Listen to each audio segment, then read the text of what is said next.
Bonjour tout le monde, j'espère que vous allez bien, j'espère que vous vous portez bien.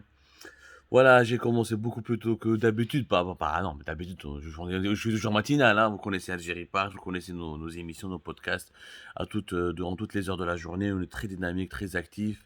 Bon, depuis le début de l'été, notamment la mi-juillet, début du mois d'août, on est un peu au ralenti, c'est normal. On a besoin de se reposer un peu. C'est bon, le corps est fatigué, nous sommes épuisés un petit peu, l'inspiration des fois nous manque. Mais bon, aujourd'hui j'ai décidé de commencer un peu plus tôt parce que depuis 3 4 jours, je n'ai jamais été aussi relancé sur un sujet. Où le sujet Adam, à un moment donné, j'ai commencé à y réfléchir, mais c'est pas possible, incroyable quand même.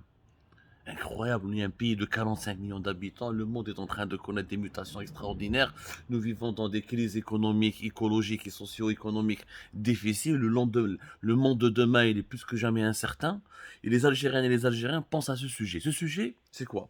Depuis le 4 août dernier, Abdelmadjid Tebboune, il a organisé la journée nationale de l'armée nationale populaire, où la journée, ils ont honoré un certain nombre d'officiers militaires. Parmi les officiers qui ont été honorés, il y avait le général Toufiq Mohamed Medine, le général Khaled Nazar ou le général Hussein Belhadid. Trois officiers militaires très connus. Les deux premiers sont beaucoup plus connus que le troisième. Le général Khaled Nazar, Ghani Ain Koultarif, ancien ministre de la Défense nationale, l'un des cerveaux et l'un des acteurs les plus importants du début de la décennie noire, pratiquement que veux-je dire, l'artisan de l'interruption du processus électoral de 91-92, général Mohamed Medine Toufiq Ghani Ain Koultarif, comme on dit en arabe, patron emblématique du DRS, du service de renseignement algérien, depuis le début des années 90 jusqu'à 2015, 25 ans. Il a marqué l'histoire du pays, c'est un personnage très important. Ou Hossein Ben Hadid, un ancien haut gradé de l'armée algérienne qui s'est fait connaître depuis 2014 avec ses diatribes contre Ahmed Gaïd Salah et contre Bouteflika et son frère Saïd Bouteflika. Mais bon, les trois généraux هادو يجمعوا leur âge. تعرفوا مليح Hossein Ben Hadid اليوم 78 ans, Khaled Nazar 84 ans contre 84 ans 85 ans ou Boudjana Toufiq 83 ans. هادو les trois généraux depuis le 4 août والناس كاع تعيط لي ما كاش personne qui m'a pas appelé عبدو كاش des informations ils ont été honorés par Tebboune بصح ils ne sont pas venus واش معناتها توفيق il est contre Tebboune hein معناتها توفيق ne veut pas de Tebboune Khaled Nazar n'est pas venu au cercle militaire d'Abni Messos donc Khaled Nazar il est pas dans le circuit il valide pas la gouvernance de Tebboune Hossein Ben Hadid كيف جماعة تاع التسعينات le clan تاع les années 90 ils sont en train de revenir en force hein Tebboune il est en train de les séduire et il leur fait les yeux doux pour préparer son deuxième mandat. Mille et une questions. Depuis le 4 août, nous sommes aujourd'hui le 6 août 2022. Depuis ces 48 heures, c'était le seul sujet de préoccupation de toutes les sources à qui j'ai parlé, de toutes les Algériennes et les Algériens à qui j'ai pu parler. Trois généraux âgés de plus de 80 ans préoccupent un peuple dont la moyenne d'âge à 70% entre 70 à 75% de notre population elle est âgée de moins de 30 ans, de moins de 35 ans, où on se préoccupe uniquement de ce que ces trois vieux généraux sont en train de penser, ou sont en train de réfléchir, ou sont en train de faire. Yajma, le fait de penser de la sorte, est-ce que je vais bien analyser la situation, hein, parce que celles et ceux qui veulent savoir le rôle de Toufiq ou de Nazar et veulent comprendre leur rôle au sein du Sérail et leur influence, ils n'ont pas commis un tort, ils sont pas naïfs, ils sont pas cons, idiots. Sauf que même s'ils ont raison de s'intéresser à ce sujet, mais le fait que ce sujet existe encore dans l'Algérie de 2022, d'août 2022, cela prouve que c'est un pays qui est anormal. Nous vivons dans un pays anormal. Comment est-ce possible, trois vieillards continuent à obséder la scène politique et à interroger, à susciter de l'intérêt, et on leur prête une influence énorme. On leur prête une influence qui est, à juste titre ou à tort ou à raison, on leur prête une influence qui est capitale, qui est déterminante. Mais on parle de trois vieillards. Vous vous rendez compte de la gravité de la situation de notre pays? ما هضرنا على الشوماج، ما هضرنا على cherté de la vie, l'inflation, ما هضرنا على la crise et les conséquences du réchauffement climatique, la sécheresse, les pénuries d'eau potable qui menacent notre pays, la désertification qui menace notre pays, la crise économique et financière. Le fait que le pétrole a beaucoup augmenté mais que notre pays, son économie reste en panne. Le fait que la loi de finances complémentaire au août, le fait que toutes les institutions de l'État ont augmenté leur budget de façon irrationnelle et injustifiée, mais فهمتش Mais ce qu'on parle, on parle uniquement de Nazar, de Tawfiq et de Ben Hadi. على ما جاوش le 4 août, est-ce que جاو ولا ما جاوش, est-ce qu'ils sont d'accord avec Tebboune ou je suis d'accord avec Tebboune, est-ce qu'ils vont aider Tebboune pour le deuxième mandat, est-ce qu'ils vont organiser, est-ce qu'ils vont saboter le deuxième mandat de Tebboune, est-ce qu'ils vont jouer un rôle pour le changement de Tebboune, pour la désignation du futur nouveau président de la République en 2024. Mais ces questions-là, même si elles sont légitimes dans le contexte actuel algérien, mais ce contexte actuel prouve que l'Algérie est un pays anormal. يا جماعة on parle de 3 vieillards. مش من اعطوني كيش بلاد excepté les pays les plus sous-développés, les plus déclins, qui sont en déclin, les plus arriérés, مازال des dirigeants en retraite, malades, parce que tous les 3 sont gravement malades. Bon, Tawfiq, il se porte beaucoup mieux. On leur donne un pays digne de ce nom, il ne peut pas s'intéresser, ou le destin ne peut pas dépendre du bon vouloir, ou de l'influence, ou des agissements, ou de l'attitude de 3 vieux généraux qui ont dépassé les 80 ans. Ça, c'est un pays décadent. Ça, là, cette obsession pour ces 3 généraux, ou ces interrogations autour de ces 3 généraux, cette thématique en elle-même, prouve que le pays, il est décadent. ما عندنا ni nouvelle Algérie ni والو. الحراك ندار في 2019 فينالمون واش رانا نهضروا جينيرال توفيق نهضروا عليه من التسعينات. جينيرال توفيق واش دار، جينيرال توفيق واش راهو يدير، نزار واش راهو يدير. يعني نو سوم دون لا ميم Algérie. وين راهي لا نوفيل Algérie هذه؟ مازلنا on s'interroge et on essaie de comprendre le rôle des vieux généraux des années 90. Donc l'Algérie n'a pas changé. Bouteflika راحوا مات، السعيد راهو في الحبس، le clan présidentiel a été démantelé, mais l'Algérie, le système est resté tel quel, sécuritaire, militaire, et toujours la décision est monopolisée dans l'imaginaire des Algériens en tout cas, par des vieux généraux qui, depuis leur lieu de retraite ou leur lit de maladie, décident pour l'avenir du pays. Ça, c'est la preuve que l'Algérie est dans une situation de décadence politique très inquiétante, pour un pays qui a 75% peuplé de jeunes. Un pays peuplé à 75% de jeunes et, encore une fois, met son destin entre les mains de vieux généraux âgés de plus de 80 ans et qui sont malades, qui plus est, qui risquent de mourir à n'importe quel moment. Ça, c'est le signe de la décadence politique. Ça, c'est l'analyse. Maintenant, les faits. Oui, Tawfiq ma راحش, oui, Nazar ma راحش le cercle militaire, oui, Hussein Ben Hadid ma راحوش officiellement pour des raisons de santé. Maintenant, Tawfiq ma يحبش. Le général Tawfiq Yanes, les gens ne le connaissent pas assez. Ce monsieur mériterait un livre. Moi, d'ailleurs, je l'ai toujours incité à écrire ses mémoires. C'est l'un des personnages les plus mystérieux parce qu'il lui-même, il est dans son fonctionnement personnel et psychologique, c'est quelqu'un de très très discret. C'est un véritable gars des services. Les cérémonies publiques, etc.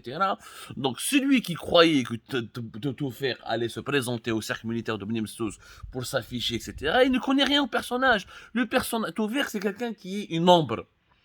L'ombre.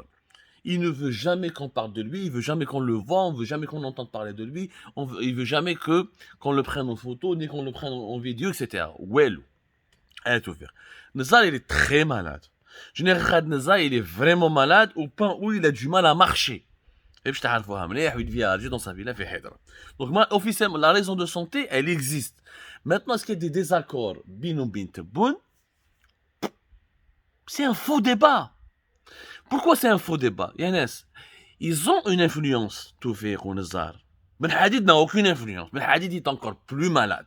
Ben Hadid a été réhabilité à la parce que Gaïs Salah l'avait écrasé, l'a failli le tuer, l'a mis en prison, ça l'avait une bataille, etc. Hussein Ben Hadid n'a pas d'influence. Hussein Ben Hadid, c'est un intellectuel, il est impulsif, un peu brusque dans son caractère, etc. Mais il n'a pas une grande influence politique.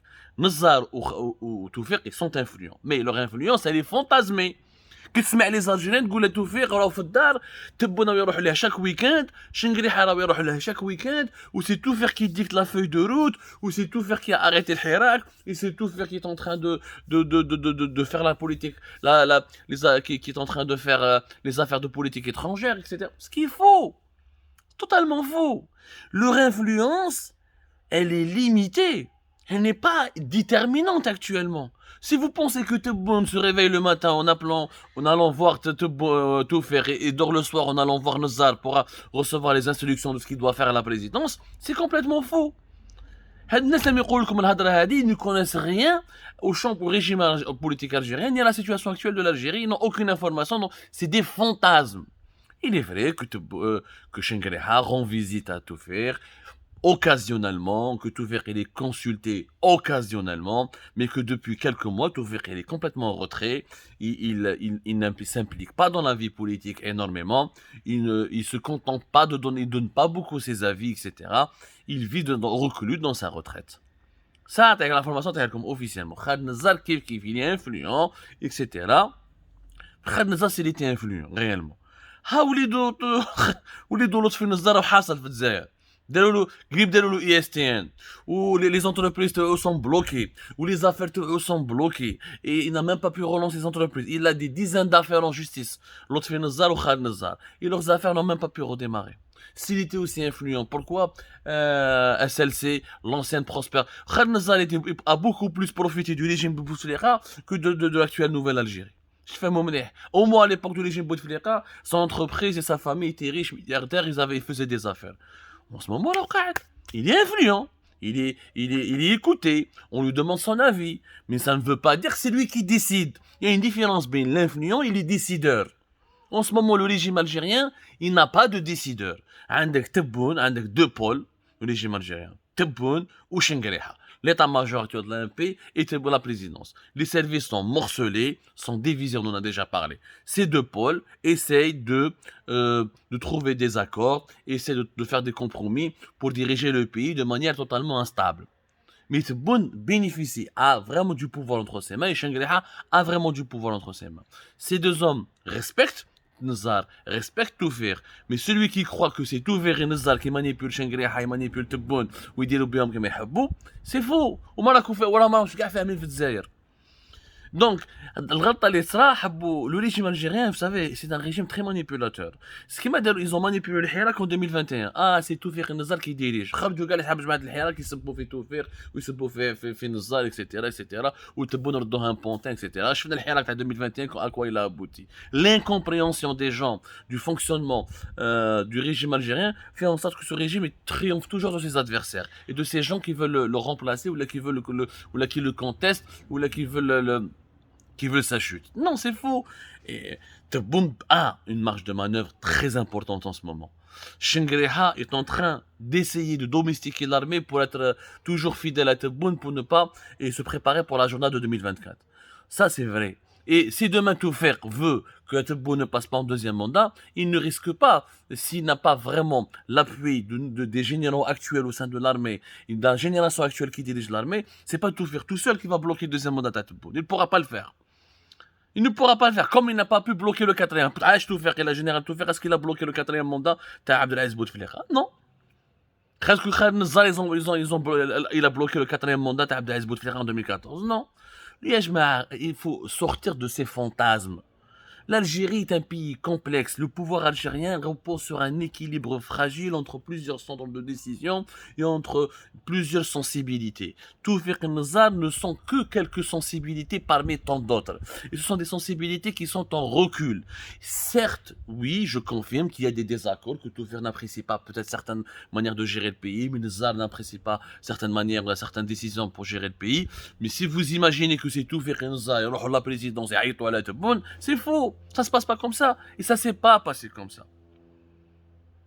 Donc, il faut arrêter d'imputer les problèmes de l'Algérie à des vieux généraux des années 90. Les problèmes de l'Algérie ne sont pas uniquement de la responsabilité de ces généraux. Le problème de l'Algérie, il est dans le fonctionnement lui-même du régime. Tebboune fait partie du problème, Chengueleha fait partie du problème, le régime, l'administration algérienne fait partie du problème, les institutions sécuritaires font partie du problème. C'est une série, le régime algérien est le fruit d'une série de problèmes et de mauvais fonctionnements. Parce que nous n'avons pas d'institutions solides. Nous reposons toujours sur les personnes. Nettement, le fait qu'encore une fois, elle a des vieux de 80 ans, et on leur impute un pouvoir infini, et on essaie de comprendre quel est leur pouvoir, quelle est leur position, quelle est leur appartenance clanique, qui fait quoi? Ça prouve que nous sommes un pays condamné à la décadence. On ne va jamais évoluer. On ne va jamais évoluer. هذه هي la décadence. هذه هي la décadence. وتغير ذيك l'Algérie تاع اليوم. Un pays aussi jeune, aussi beau, aussi énergique, qui, encore une fois, lie son destin à des décisions ou là, au sort de vieux généraux âgés de plus de 80 ans. Quel malheur pour notre aussi beau pays, pour cette Algérie, et pauvre Algérie malheureusement. En tout cas, comme ça, je vous donne rendez-vous tout à l'heure pour d'autres émissions au cours des prochaines heures de la journée.